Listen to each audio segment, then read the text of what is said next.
ኦ አረ ድረሱኝ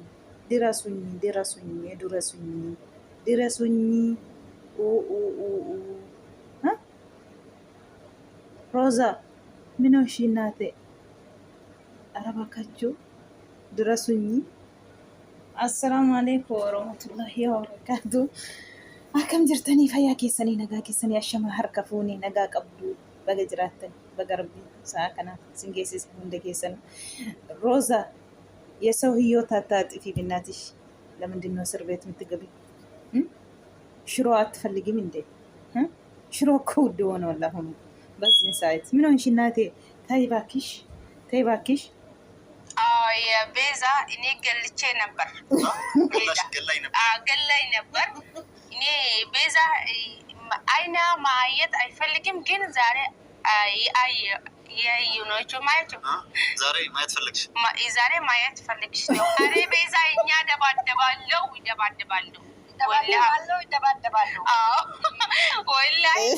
ወላሂ ትላለች ደግሞ ወላሂ የቻየርቲ ቤዛና ጀስቴ ቱርቴ ሀራሞ አርጉ በርባዴ ነንደበደባ አካ ከና ሁዳ ኬሰ ባስተ ካሮዛ ቦዳ mana hidhaa shiroo jibbite mo'ate shiroo wadda dheeraa maal jechuun akka kanaan liqimsitu qabdanii moo banne bada hiyyeessa walla akkasis miti karooza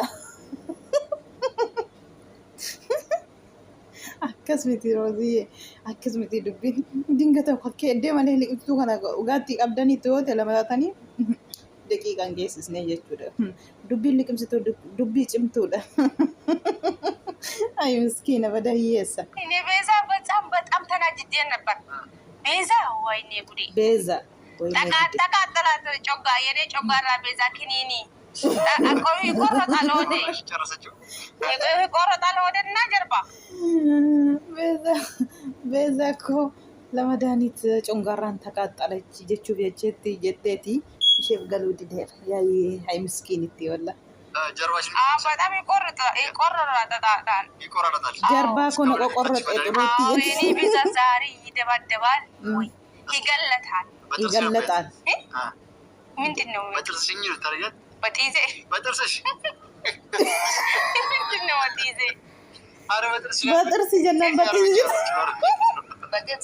በጥርስ አማንጀራቲ ባለጌ ደጉን እኔ ዛሬ ቤዛ በጥርስ አዮ ዋንታኔ ዋማንጅ በጥርስ ቤዛ በጥርስ በጥጥን ያረጋል። ጸጉሯና በጥር ለበች ጸጉሯ ሰይዶ ጁጁ ጀዲንካ እና ወደ ሰዎቻችን ያው ከመናደዷ የተነሳ በር ከማለት የተነሳ በጥርስ ነው በጠብጣት እያለች ነው። አንቺ ስፖርት ሰራሽ እንዴ? ቤዛ ዛሬ ጠራናት ለመጀመሪያ ታውታው ባካችሁ የቦስኪ ደባደባል ስትመጣ በስነ ስርዓቱ እንደ ትልቅ ሰው። ስለዚህ ይሄንን ስለነገርኳት ታዲያ እኔ ጠጣላታለሁ እንጂ አልኩት እሷ እንድትጠጣ ምክንያት አልኩት። ስለዚህ የዛ ጊዜ እኔ እንደዛ ስነግራት ፌንት በላችሁ ወይም ደግሞ ነገር የጠጣችሁ እኮ ላንተ ብላ አንቺ መቀበጣጠር ምን አስፈልገሽ ነው? ማቃጠሩ እዚህ መዛም ሄደሽ መቀጠር ለምን አስፈልገው? እንድትመጣና በቃ እንድትታረቀ ከአንተ ከሆስፒታል ሰላም ሆነ እንድትወጣ እኔ አስታርቂኝ አልኩሽ አላልኩሽ? አይ ምስኪና ሽምግልና እስከምትልከኝ ለምን ጠብቃለሁ? ሽምግልና ነው። እኔ አስታርቂኝ አላልኩሽ? ገባሽ አይደል? አላልከኝማ። ምን አስፈልገው ነው እዚህ እዛ ማውራት? ምን አስፈልገው? አይ ምስኪና ወላሂ ሱመያ ጅኒኒ ወልቁ በቀቡ ሱመያ ፊ ቤዛኒ ወሊን ወጀቱ ጀቻ ጅራ ሳይዶኒ ጀቹዳ ወን ኢላሉ ወሊን ወሊ ገልቴ ቀቡ ጀር ለማኒ ከኒን ሀሳ ጅሩ ወሊ ቤዛ በጥርሴ ብትጥል ካስሷ ስትዋሽ ነው ያልሆነ ትክክለኛ ያልሆነ መረጃ ነግራኝ ነው እንደዚህ አድርገች። በእሷ ቤት ለእኛ እንዳሰበችና የሆነ ነገር እንዳስተካከለች ነው አድርጋ የምታወራው። ግን ሱመያ የምታስበው እንደዛ ነው። ቤዛና ሴት ተመካክረው ድራማ ነው እሷ ላይ የሚሰሩት ነው የምትለኝ። እኛ ምንም አይነት ድራማ ሮዛ ላይ አንሰራም፣ ውሸት ነው ይሁላ።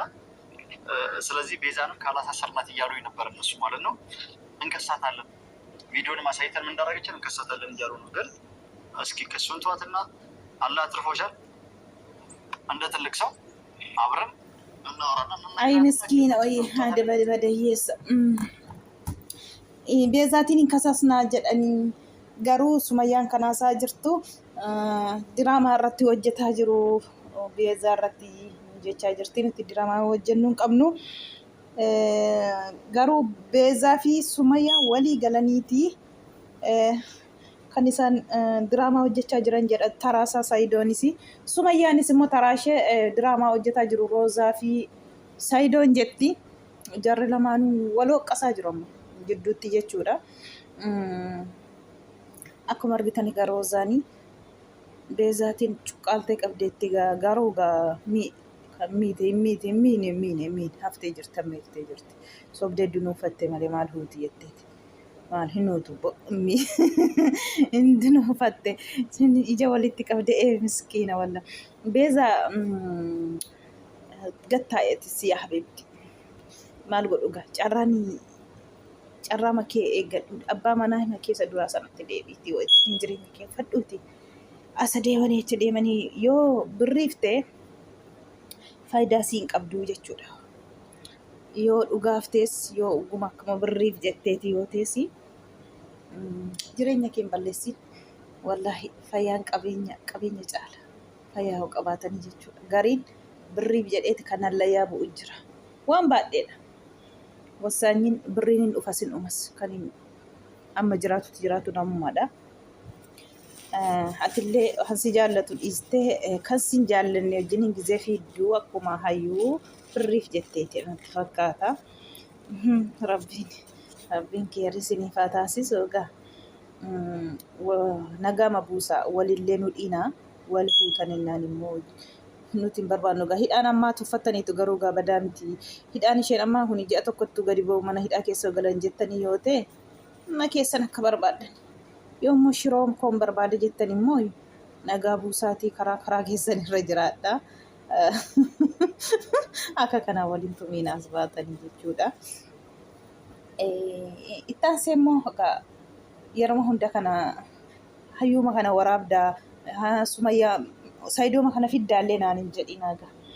Hayyuun immoo namaaf waan qophaa'ee jechuudha. Zigijjiituu namaaf qophaa'e waan farrashame keekiin homti goddanyaa isaaf anuun qopheessee jechuudha. Qopheessanii anuufa isheen immoo fiiddee dhattee anuutuyyuu qalbatiitti kaaseetee akkuma argitan egaa fuutee keekii kana mataatti laxxaftee mataa nyaachisteetti jechuudha. Isa namni nyaatu habaaboollee jalaa kukkuttee balleessitee jechuudha. Mucichuun aare dhiisii ta'e anuu waan dubbatiin gana nu balleessitii jechaa jira achirratti midiraakii irratti mucaanii yoo isheen waatti deebistu anuunis hin callisu akkasittiin jara jeexxee axxee jechuudha. Har'a yaa salaam eebada hiyyeessa yaa miskiinitti wallaahi akkuma argitan egaa jalaatii isa isaan qophaa'anii isa isaan gammachuurra jiranii jalaatii baballeessitii jechuudha. Garuu homaa miti jarri numa kolfanii maal godhure maal gochuu danda'u. Fuutee ija mataatti anuutti keekii fuutee laxxafte anuurra hunaana jechuudha. Goddanyaa keekii dhugaa rabbi tokko isaa jiru shurraabni illee hin jiru mataanis hin jiru. Hinaaffaan kunaan isheen nama gooni hin jiru dhugaa dubbachuuf wallaahi hinaaffaan mataa barra baheera amma ayyuutiin jechuudha. Ayyuun amma akka anuun nama biraa fuudhullee nama biraa fidullee hin barbaaddu jechuudha. Isheerra kan hafee jechuudha. Egaa amma isheen hawaa fiiddee dhattee fi amma jarri lamaan qalbatii keewwatu seenii jette garuu ifatama jetteetti mucaatiin ifatamatee kaateetti boodarraan malee keekii jalaa balleessite malee egaa mucaanii jaalallee isaa wajjiniin keekii akkuma argitan kana keekii kutee yoo wanni ka'u xaarmuzii isa dhugamu lallaasaa fuutee natti fakkaata dhiisi jedhe tannaa dhiisi kaayii wanni jedhu deemii jedhennan deemuu jettee jennan keekii fuute fuulatti laq mataatti jechuudha. Ayi miskiina maal godhure ayyuu soborii si haa kennu. Ayyuu soborii si haa kennu maal godhama? Akka kananii lakkii ayyuu koo giddiitiin hankee godhin dhiira giddumaan akkasii naa ta'in jedhin ayyuu koo dhiisni nati waan kolfaa naman godhin dhiisi ayyuu. Hin takattalii inni siyaa takattalu malee ati amma yoomitti takattalta. Yoo ta'e ammati qoftoon jettee intalli kana fakkaattu kuni adaba ofitti bittee ragaa jettee ofii si faana fiigan bare shabalaan shabaabni ofii si faana fiiga dhugaa rabbii ati faana fiiguu otoo hin ta'in ofii isaa si faana fiigaa jechuudha. Amala kee toqeeffattee jechuudha. Kanaafuu bakka dhaqxutti mucaan cannaqiiniti mucaasii lubbuutti qaxaftee baadamma lubbuutti mi'eessite dhugaa rabbii bakkatti waa tokko garatti jechuudha waa godhuun qabaanu bakkuma deemtutti jechuudha. Eegaa jirtamma bakkuma deemtutti kan waame immoo nama biraadha jechuudha. Isheen immoo garuu qalbatii isatu keewwatassee jettee akka kanaan isaanii balleessiteetti jalaa jechuudha. Isaan karoorfatan karoora isaanii gammachuu isaanii amaa miti maal godhamaa miti. Mucaan dubbatiin dhiisiin balleessiti maal otoo jedhu akka kana gootee biraa deemtee jechuudha. Rabbiin egaa sinaa qayeeshuu jennaati maal jennare. Yaa Rabbi yaa Allah wallahi baay'ee tokko inni ulfaatti gizee akkas ilaalan dhugaa waan hundumaa. Nis sobarii godhadhaa bakkuma deemtatti rabbi sobarii sinee haa kennuuti. Mi'aanin illee hin xabatiinaati. Mi'aanin hin xabatiina namni kan nyaatu dhabee bo'aa jira.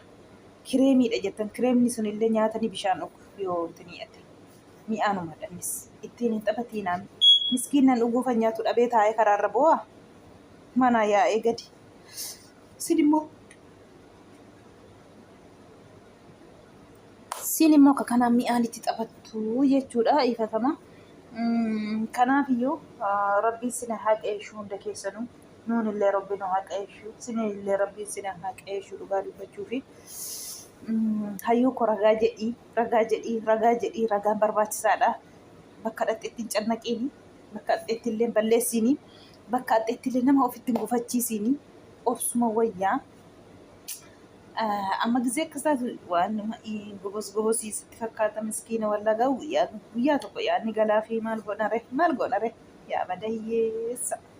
Akkas egaa kun akkuma argitan egaa jireenya keenya keessaatii bayii jechaa jiru gaa maal eenyu roomaa jedhani maqaa ishee roomaa beezaa jireenya keenya keessaa bayii har'aan qabiitii jechaa jira Saidoon illee. Yaa Rabbi mucittiin hudhamte Saidoon illee irraan qabu jedha maali jizaan akkasii lama ta'anii kokkee qabanii ani akka isheen sitti deebituu fi akka isheen sitti araaramtuu fi kanaan malee waa badaan hojjennee kan isheen jechaa jirtu jechuudha. Isheen illee ani akka isheen dhuftu si bira malee waa biraaf miti kan isheen jettes isheenis karaa isheetiin wayiin dhugaatti fakkaatu dhugaa ta'uu mala hin beekamu rabbitu beeka. Isheen wayiin naatee fi axxee akka eddeen dhukkubsatu sana akka tokko ta'aniif haa ta'u waan ishee yaadde ishee maaf rabbitu beeka. Namni dogongorri jiru gaa dogongoraadha. Rabbi malee ilmi namaa nama dogongora jechuudha. Dogongora kanallee mee irra waliif darbaa rabbiin siniif haa dhiisuuti. Kan garaa bal'atti bakka bal'aatti hafaa jedhan. Soborii ma godhadhaa soboriitu caala waan hundattuu. Rooza ati shiroo hin barbaanne yoo ta'e malee shiroon wadda addeetti Itoophiyaa keessatti lakki dhiisi anas hin jedhee lakki dhiisi ilkaaniin kukkuteen ishee gataa ishee akkas ciniinee ishee akkas godhaa jetteetti ani koo jarbaan na gubatee maal jetti congaarraa qotu nu qorichaan na laaxame jette dhugaa. Isheen qoricha akka liqeessitu akka wayiin akkanaatti deemtuuf isheettis wayiin nama tokkotti murteessuun hin ulfaata dhugaa dubbachuufi. Amma roomaan kunillee akka isheen naatee fi axxuu fi hidhattennaa malee akka isheen qoricha liqeessituus yaaddeetiif miti garuu akka isheen axxuu fi kanaafuu baay'ee tokko ulfaata. Egaa roo anitti fudhatanii akka isheen duutuu akka isheen akkas gootutti akkan isaan fudhatanii jiranii kana biraanis immoo diraamaa waliin jedhu taraatiin wal waqqasaa jiru. Sumayyaan roozaa irratti diraamaa hojjetu jetti.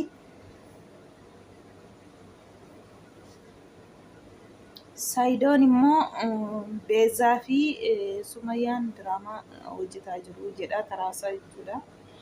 Nutiinis akkas nuun jettee nuti waan diraamaa hojjennus hin qabnu yoon ilaalu Sumaa fi isheetu diraamaa hojjetaa jira jechaa jira. Egaa rabbi isin haa qayeeshu jenna. Viidiyoon kanuma irratti haa dhaabbattu nagaan tura.